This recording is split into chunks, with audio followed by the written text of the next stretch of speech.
Radio Kapi, le journal de Linda Bosma.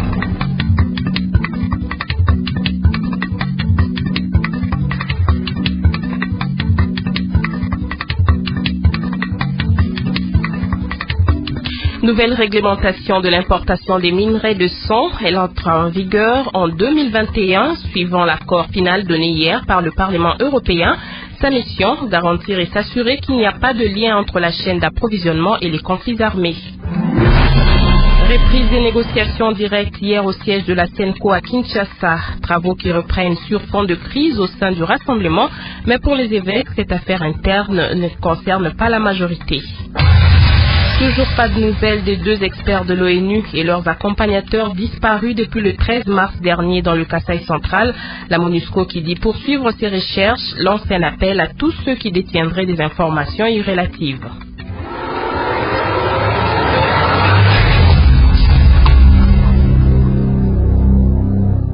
Madame, Messieurs, bonjour. Nouvelle règle européenne sur l'importation des minerais de sang, notamment en République démocratique du Congo. Le Parlement européen a donné son accord final jeudi à une nouvelle réglementation afin de mieux encadrer l'importation de certains minerais indispensables à l'industrie. Son objectif est de ne pas contribuer au financement des conflits armés en Afrique. Des explications avec Tonaï Saber. Cette réglementation qui entrera en vigueur janvier 2021 s'inspire d'une clause de la loi américaine sur la réforme du système financier. Elle risque d'être contraignante pour les entreprises importatrices de l'Union européenne en début de chaîne de production, ainsi que pour les fonderies et les raffineries. Selon cette réglementation négociée depuis 3 ans entre la Commission, les États membres et le Parlement, toute entreprise touchée devra garantir et s'assurer qu'il n'y a pas de lien entre la chaîne d'approvisionnement et les conflits armés. Les minerais visés, tungstène, étain, tantal et or, sont indispensables à la production des téléphones portables, des ordinateurs, des réfrigérateurs et des ampoules. Ils sont surtout importés d'Afrique, notamment du sud et de l'est de la République démocratique du Congo, dans la région des Grands Lacs, où des groupes armés se disputent le contrôle des mines. L'Union européenne n'est pas la seule à imposer ce genre de réglementation. Les États-Unis l'avaient déjà fait en 2010 avec la loi Dodd-Frank. Or, le nouveau président américain Donald Trump a annoncé en février un réexamen de cette législation. Province du Lualaba, 3e jour d'arrêt de travail ce vendredi à l'entreprise minière Boss Mining à Kakanda, localité située à 210 km de Lubumbashi. Les agents réclament en somme la majoration de leur salaire. Ils protestent aussi contre la présence des expatriés venus en grand nombre pour remplacer les Congolais licenciés suite à l'opération départ volontaire. Nelly Kabena revient sur les 2 premiers jours de grève. Lorsque les agents ont amorcé ce mouvement de grève, la délégation syndicale s'est dit être dans l'impasse. Toutes les démarches faites pour réunir les deux parties en conflit ont été vaines. Tard dans la soirée, témoignent les sources sur place, la réunion entre l'employeur et les autorités du gouvernement provincial du Lualaba n'a rien donné. Ce jeudi, le même mouvement a repris de plus belle et les agents cadres de l'entreprise ont été empêchés d'accéder aux installations. Ils ont brûlé des pneus, barrant ainsi tout accès. Les revendications des agents sont à 2 niveaux. L'un d'eux, qui s'est exprimé sous anonymat par peur de représailles, témoigne. Ils ont demandé dans un premier temps augmenter les salaires parce que l'emploi est déjà promis. Si après l'extension de la bourse 50, les uns qui ont construit ici, ça va augmenter la production. Effectivement, on a augmenté les productions et maintenant la production est à hausse, mais jusqu'à présent, ça n'a rien. Voilà. Le salaire n'est pas augmenté. Selon le même témoignage, les travailleurs reprochent également à l'employeur d'embaucher 300 expatriés pendant que près de 1000 Congolais ont été frappés par l'opération départ volontaire il y a quelques mois. Pour l'heure, le camp où sont logés ces expatriés est gardé par la police nationale congolaise. Les agents, eux, exigent que leurs revendications soient prises en compte pour reprendre le travail. De Lubumbashi, Nelly Kabena, Radio Kapi. Pendant ce temps, la coopération japonaise en RDC accorde un financement non remboursable à l'ONG internationale MAG. La signature du contrat de ce don a eu lieu hier à Kinshasa entre l'ambassadeur du Japon en RDC et le directeur pays de l'ONG MAG. Daniel Tambinzoni nous en donne les détails. Ce don non remboursable s'élève à près de 700 000 $ américains. Il va financer le projet qui porte sur la décontamination des dernières mines et restes explosifs de guerre dans les provinces du Tanganyika et du Kasaï. Le contrat a été signé hier à Kinshasa dans le cadre du don non remboursable aux micro-projets locaux, un programme de la coopération japonaise. Dans son allocution, l'ambassadeur du Japon à RDC a rappelé le soutien que son pays a accordé à l'ONG MAG en 2014-2015 dans les activités de déminage dans l'ex-province du Katanga. Il s'est dit heureux de la poursuite de l'appui à l'égard de MAG qui est opérationnel depuis plus de 10 ans sur le sol congolais. Il a aussi rappelé les résultats positifs produits par MAG comme la décontamination réalisée sur la route reliant les villages Kabuela et Kakuyu dans l'ex-Katanga avant d'insister sur l'importance de continuer les activités de déminage dans cette région compte tenu de l'étendue très vaste du territoire. L'actualité, c'est aussi la reprise hier au centre interdiocésain des négociations politiques directes sous la mission des bons offices des évêques de la Senco. C'était en présence de toutes les composantes signataires de l'accord de la Saint-Sylvestre. Sur 32 délégués, 28 étaient présents. Il faut signaler que ces négociations reprennent sur fond d'une crise au sein de la composante rassemblement, 1 mois et 16 jours après leur suspension. Mais sitôt reprise à huis clos, un premier couac a été enregistré entre le rassemblement et la majorité présidentielle. Jeff Ngoy signe ce reportage.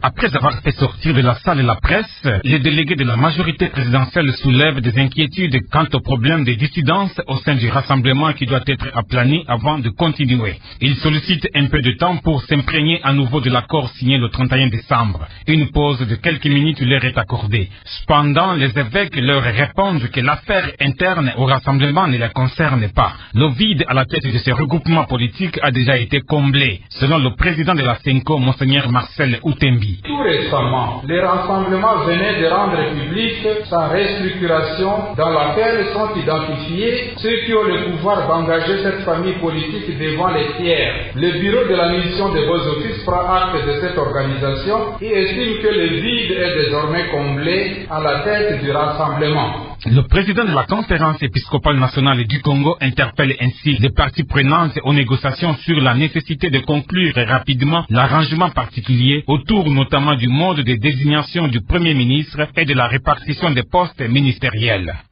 À Goma, signalant le premier tête-à-tête, Julien Paluku est le tout nouveau représentant du gouvernement américain dans la région des Grands Lacs. C'était au cours d'une audience hier au gouvernorat du Nord Kivu. C'est le premier déplacement de l'émissaire du président Donald Trump dans les Grands Lacs. Il dit être venu écouter et bien comprendre toutes les questions, dont celles qui concernent la sécurité de la région. Lawrence Wallers a déclaré par la même occasion que les États-Unis vont continuer à appuyer le gouvernement congolais. Au sortir de l'entretien avec le gouverneur du Nord Kivu, il s'est adressé à nos confrères de la RTNC Goma. On l'écoute.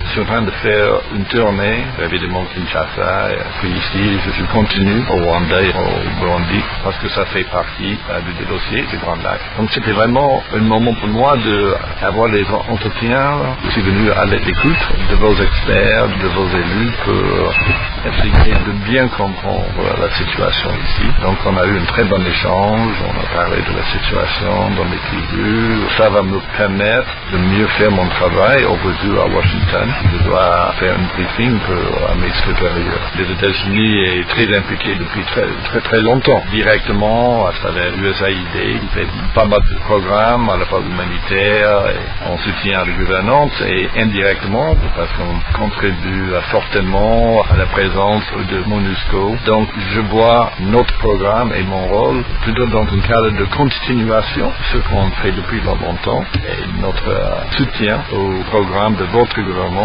pour aller envers davantage de stabilisation. Entre-temps, le représentant spécial adjoint du secrétaire général de l'ONU en RDC et coordonnateur humanitaire poursuit son séjour de travail à Kalemi.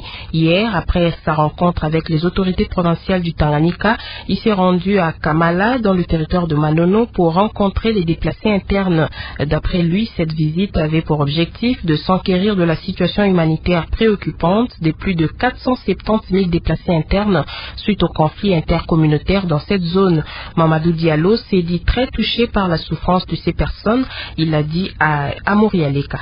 j'étais très touché par ce que j'ai vu. Ici, dans la banlieue de Kalimi, nous avons donc le site de déplacés de Kalunga. Il y a 17 500 personnes qui sont dans ce camp, dans des conditions extrêmement difficiles. La famille humanitaire est mobilisée, on essaie de les soutenir, une assistance en vivres et les autres apports non articles ménagers essentiels. Comme je vous l'avais dit déjà, nous avions approuvé des financements il n'y a pas très longtemps pour un montant de 4 500 000 $. Nous venons de recevoir du Fonds humanitaire global qui est géré à partir de New York. Nous venons de recevoir une indication d'une approbation d'un financement de 9 700 000 $ pour la RDC. La moitié de cette somme va être dédiée spécifiquement à la province du Tanganyika. Pourquoi? Parce que nous pensons qu'avec le début des opérations de réconciliation, de création d'un environnement où les deux communautés peuvent venir ensemble et où on ouvre la voie au retour, il faut que ce retour se fasse dans la dignité et que ce retour se fasse aussi avec un minimum de conditions qui permettent une certaine forme de résilience. Notez que Mamadou Diallo clôture sa mission ce vendredi après la rencontre de coordination entre les membres du gouvernement provincial du Tanganyika, la délégation des donateurs et les humanitaires. Par ailleurs, la MONUSCO continue activement ses recherches pour retrouver les 2 membres du groupe d'experts des Nations Unies ainsi que les 4 Congolais qui les accompagnaient. Ces personnes sont portées disparues depuis le lundi 13 mars dernier dans le Kasaï central. Bibi Mukonkole nous en dit plus. Dans un communiqué publié ce jeudi, la mission onusienne précise que ces recherches ont été déclenchées dès le lendemain de l'annonce de leur disparition par des civils. Les troupes de la MONUSCO mènent depuis des patrouilles terrestres et aériennes. Mercredi 15 mars, lors de sa visite sur le terrain à Kananga, le chef de la MONUSCO a réaffirmé la détermination de la mission à poursuivre ses recherches. Maman Sambo Sidikou a salué la coopération avec le gouvernement congolais. À cette même occasion, le représentant spécial du secrétaire général des Nations Unies en RDC a également lancé un appel à tous ceux qui détiendraient des informations relatives aux personnes disparues à les partager avec la MONUSCO. Par ailleurs, la MONUSCO dit avoir graduellement augmenté sa capacité opérationnelle dans le Kasaï depuis le mois de décembre 2016, conformément à son mandat. À l'heure actuelle, la MONUSCO a une présence effective à Kananga, à Chimbulu, à Luiza ainsi qu'à Kabeya Kamwanga. Le vice-ministre à l'énergie et ressources hydrauliques a annoncé hier la coupure d'électricité aujourd'hui dès 8 heures du matin. Cette situation concerne une grande partie des provinces et après Kinshasa, Congo central, le Lualaba et le Haut-Katanga. Selon lui, c'est la conséquence d'une panne survenue jeudi après-midi au groupe 28 de la centrale électrique Inga 2. En attendant le remplacement du disjoncteur défectueux, Willy Michiki appelle les abonnés de la SNEL à l'indulgence et à la patience. Il ajoute que l'électricité sera rétablie demain samedi vers 18 h dans les parties du pays concernées. Willy Michi qui s'est exprimé hier au micro de Jean-Désiré Kanyama. Nous avons connu aujourd'hui un problème au niveau du groupe 28.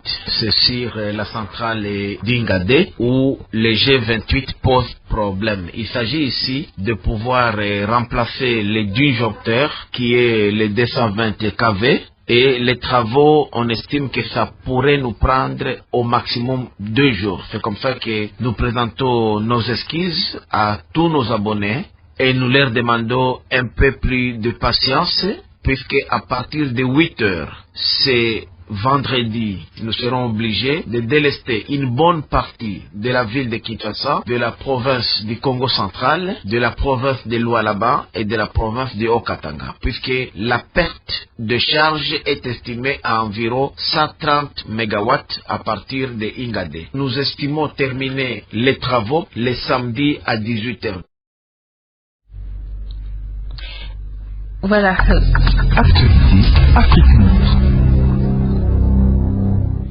Voilà, j'allais dire que nous allons voir à présent l'actualité en dehors des frontières congolaises. Nous commençons au Congo-Brazzaville. Un cadre informel d'échange, de discussions et de propositions pourrait être mis en place entre le gouvernement et les ONG des droits de l'homme.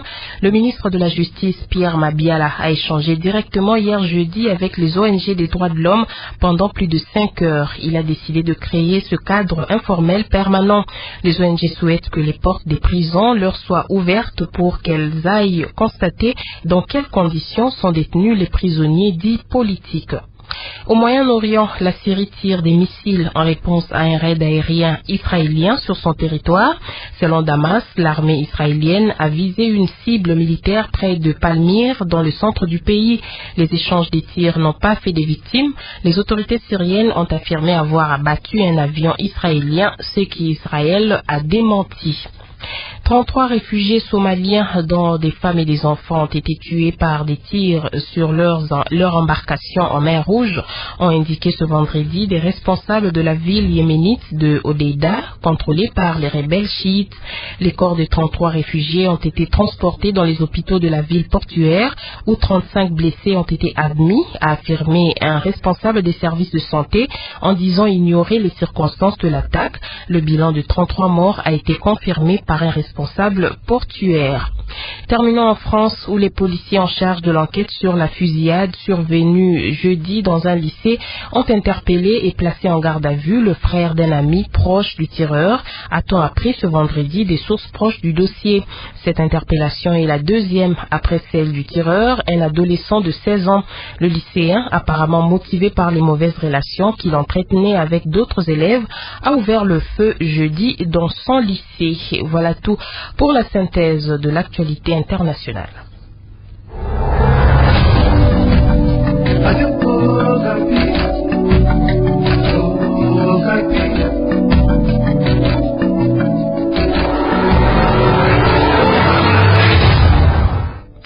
Et nous entamons la seconde et dernière partie de ce journal avec notre dossier du jour qui nous vient du Congo central. Et nous sommes précisément au marché Loufou. Les conditions de vente des produits bien vivre et non vivre posent problème. Les articles consommables tels que boissons, jus et certaines denrées alimentaires sont vendus à même le sol dans ce marché frontalier avec l'Angola. L'on signale également le problème de conservation. Conséquence, la détérioration de certains produits, entraînant ainsi les risques des maladies pour les consommateurs. Les commerçants reconnaissent cet état des choses. L'association des consommateurs de Matadi tire la sonnette d'alarme. C'est le dossier que nous propose Guy-Roger Nyampala. Dès que vous êtes au marché de Loufou, à plus de 120 km à l'est de la ville de Matadi, vous êtes accueilli par la poussière qui colle au corps et sur toutes les marchandises exposées. Ici, les infrastructures adéquates de vente des produits n'existent pas. Il n'y a pas de hangar. Ce sont des tentes qui servent d'abri pour la conservation et la vente de tous les produits, vivres et non vivres. Il existe un projet de construction d'un marché moderne à Loufou. Il est financé par la Banque africaine de développement. Les travaux sont en cours. Aujourd'hui, les produits vendus à Loufou ne sont pas bien conservés. Les boissons, les jus et autres canettes qui proviennent de l'Angola voisin nécessitent une bonne conservation. Un vendeur de Loufou... Bon, certains ont de mal en tôle. Quand ils terminent à vendre, il y a des faits là aussi qui payent le dépôt. Vous allez vous déposer, vous allez payer chaque jour. Nous, on vend toujours à terre comme ça, et n'importe quoi. Moi, je vends des histoires de femmes, mais il y a ceux-là qui vendent les aliments. Ils vendent toujours à terre. Les gens vont payer les taxes. Et puis, ce n'est plus chaque samedi, c'est presque tous les jours, les gens y habitent. Mais tandis que le voisin, à l'autre côté de l'Angola, nous voyons, ils sont organisés. Ils ont des marchés modernes, des tables. Quand ils payent les taxes, ils payent ça directement, donc avec la volonté, parce que l'État a fait quelque chose pour eux. La BAD a commencé ces projets, mais depuis lors, ils ne marchent plus. Depuis, ça s'est arrêté. Quel est l'impact de cette mauvaise conservation des produits et leur exposition au soleil, notamment des boissons en canettes, des sacs de riz et de maïs? Le conseiller chargé de mission de l'association des consommateurs de Matadi, Malanda Clément, parle des maladies qui peuvent découler de cette mauvaise conservation et exposition des produits au marché de Loufou. Une revendeuse parle d'une situation connue de tous. Ils exposent par terre, ils vendent à terre. Ils sont habitués, les Angolais arrivent, ils mettent par terre et nous les Congolais qui allons acheter, nous achetons seulement.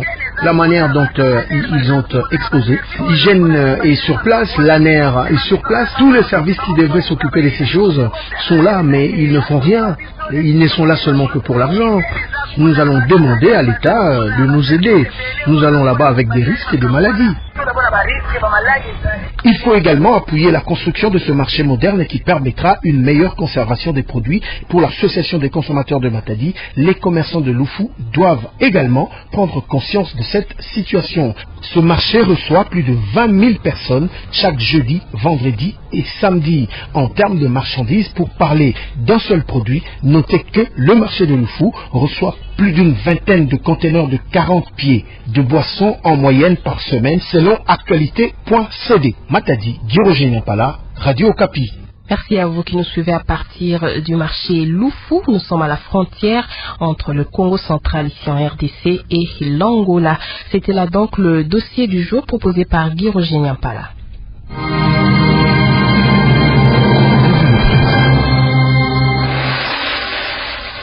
Le quotidien du groupe L'Avenir titre à la une « Reprise des travaux de l'arrangement particulier, la Senco rappelle la classe politique à l'ordre ». Onésime Kandila.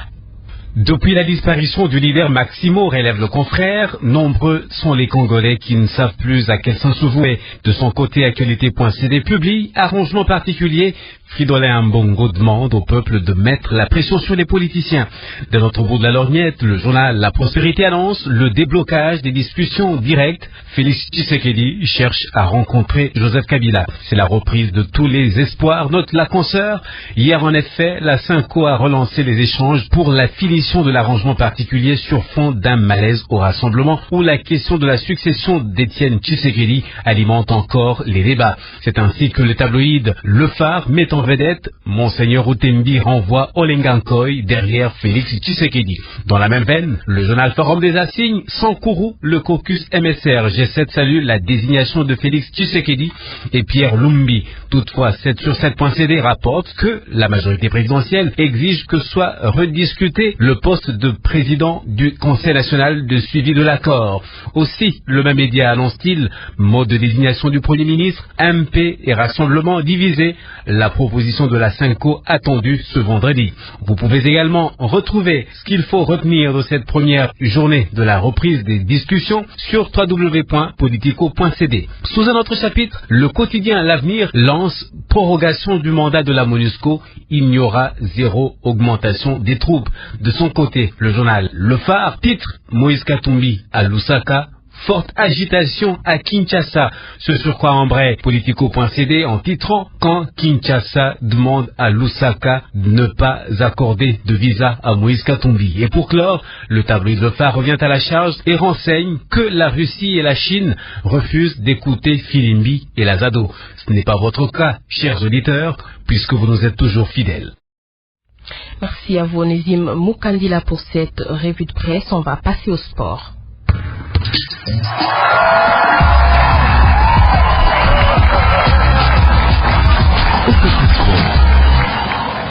Et c'est avec Enoch Matondo. Bonjour. Bonjour. Constant Marie Selemani, président de la Fédération congolaise de football association, a été élu ce jeudi en tant que représentant de la CAF zone francophone pour le cycle 2017-2021. C'était au conseil de la Fédération internationale de football association FIFA. Le Congolais a recueilli 35 voix contre 19 à l'Ivoirien Augustin Sidi Diallo. Par ailleurs, l'Assemblée générale de l'instance dirigeante du football africain élu comme président Ahmad plébiscité avec 34 voix contre 20, le malgache succès de controversé camerounais Issa Ayatou en poste depuis 1988 et qui briguait un 8e mandat président de la Fédération malgache de football, mais également sénateur et ancien ministre des Sports. Ahmad, 57 ans, va désormais devoir se montrer à la hauteur des espoirs suscités par cette alternance tant attendue. Juste après son élection hier matin à la tête de l'organe fêté du football africain, Ahmad parle des priorités. Au micro de nos confrères de RFI, le nouvel homme fort de la CAF a parlé d'un point sur ses priorités, c'est d'initier un audit financier au sein de la Confédération africaine de football. Quant à d'autres points, il faut d'abord entrer dans la maison pour voir, a-t-il conclu. Coupe interclub de la CAF, le FC Renaissance du Congo et l'Omolida Club d'Alger se rencontrent cet après-midi dans le cadre des 16e de finale retour de la Coupe de la Confédération. Le club algérien qui a gagné la manche aller à part 2-0, a fait la reconnaissance de l'aire de jeu du stade des Martyrs de la Pentecôte. C'était hier à 15h30 heure du match. Avant cela, le coach du FC Renaissance du Congo a tenu une conférence de presse d'avant-match au siège de la Fédération congolaise de football association. On écoute François Guémougé. Il y a eu un discours, pas seulement pour le match, pas seulement pour ce match-là, mais c'est un constat qu'on a fait tous. Donc il y a eu un discours propre pour ça, pour réveiller un peu les attaquants. Et on insiste beaucoup sur la finition, parce qu'il faut les habituer à être là, présents pendant les passes, les retraits, les trucs. On a insisté beaucoup sur la finition. Il y va du cœur du joueur. Il y a ça. Tout se passe dans la tête, tout c'est la mentalité. Et c'est ce que nous cherchons à leur inculquer. Aller sur un terrain, donner tout, ne pas regretter. Donc nous sommes dessus. On sait que c'est notre côté faible, ça on ne le cache pas, mais nous sommes en train de travailler pour que ce côté faible devienne notre côté fort. Parce que si l'attaque marque plein de buts, je pense que la défense sera un peu soulagée. Dans la même compétition, Sa Majesté Sangabalende joue demain déplacement contre l'Ali au Biet du Soudan. Les Congolais se déplacent avec un but d'avance. En Ligue des Champions de la CAF, la CV Club reçoit au stade des Martyrs de la Pentecôte ce dimanche. Gambia Port Authority, le tout-puissant Mazembe, tentera de se qualifier pour les huitièmes de finale contre Caps United du Zimbabwe lors de la manche allée. Les deux équipes ont fait jeu égal, un but partout à Lubumbashi. Championnat provincial du Kinshasa, l'Académie Club Rangers rencontre la Seoudjana. Ça sera demain dans le cadre de la finale de cette compétition. Le match se joue au stade Tata Raphaël de la Kétule. À l'entente urbaine de football de Mbandaka, continue de faire jouer les matchs en retard. Hier au stade Bakusu, Asbabetiasika et le FC Lumière ont fait jeu égal, un but partout. La série des matchs remis selon le communiqué nous envoyé par le secrétaire exécutif de cette entente, Florian Bokanga, prend fin ce dimanche 19 mars avec l'opposition entre Arc-en-Ciel et le FC Lumière. La République démocratique du Congo, vous le savez, prendra part du 18 au 25 mars prochain aux éliminatoires de l'Afro-Basket Brazza 2017 et ces éliminatoires se déroulent à Bangui en République centrafricaine. Les Léopards se sont entraînés une dernière fois hier au stadium des Martyrs de la Pentecôte avec un match amical. Joe Lolonga, manager des Léopards, se dit satisfait du fait que le déplacement de Bangui se fera sans problème car les difficultés financières qui trouvaient la Fédération congolaise de basketball a eu du répondant grâce à l'apport de quelques sponsors, notamment la Robank. On écoute Joe Lolonga, manager des Léopards. La RDC est notre pays et nous avons l'obligation de défendre nos couleurs. Et je remercie d'abord le président Mawatadi qui m'a pris, on va dire, sous son aile dans cette aventure, car nous apprenons tous les jours et nous allons profiter de son expérience. La première chose, c'est comme on dit, la dernière fois que nous avons participé à la Coupe d'Afrique, c'était en 2007. Aujourd'hui, 10 ans après, on va essayer de revenir au niveau africain, grâce au coach Papi Kembe. Il est vrai que nous avons eu un temps d'entraînement ou bien de préparation assez court, mais avec le coach que nous avons et ceux qui ont été sélectionnés, nous avons confiance et aujourd'hui, comme je dis, tous unis, on ira très loin. C'est pour ça qu'aujourd'hui, nos sponsors ainsi que d'autres personnes en tant que privés ont participé à cette aventure et on les remercie entièrement pour cela et on va faire de tout pour ramener ce ticket pour l'Afro-Basket 2017. Pour Papi Kembe, coach de l'équipe nationale, ces poulains vont revenir avec la qualification. Simplement pour assurer la qualification et après on va travailler en profondeur, on aura au moins 2 mois de préparation et dans de très bonnes conditions avec tout le soutien que nous avons du gouvernement congolais, de la fédération et des sponsors. Je crois que nous ferons de très grandes choses. Vous savez, nous mettons toutes les chances de notre côté. Des gens qui ont le moral, qui ont la foi, croient toujours en ce qu'ils font. Même quand il y a des obstacles, on essaie de les franchir avec le moral que nous avons. Nous espérons simplement, avec la touche de Dieu, nous allons ramener cette qualification. C'est le plus important et c'est le meilleur cadeau qu'on puisse donner au peuple congolais. Fin de ce journal des sports. Bonne suite des programmes sur Radio Okapi.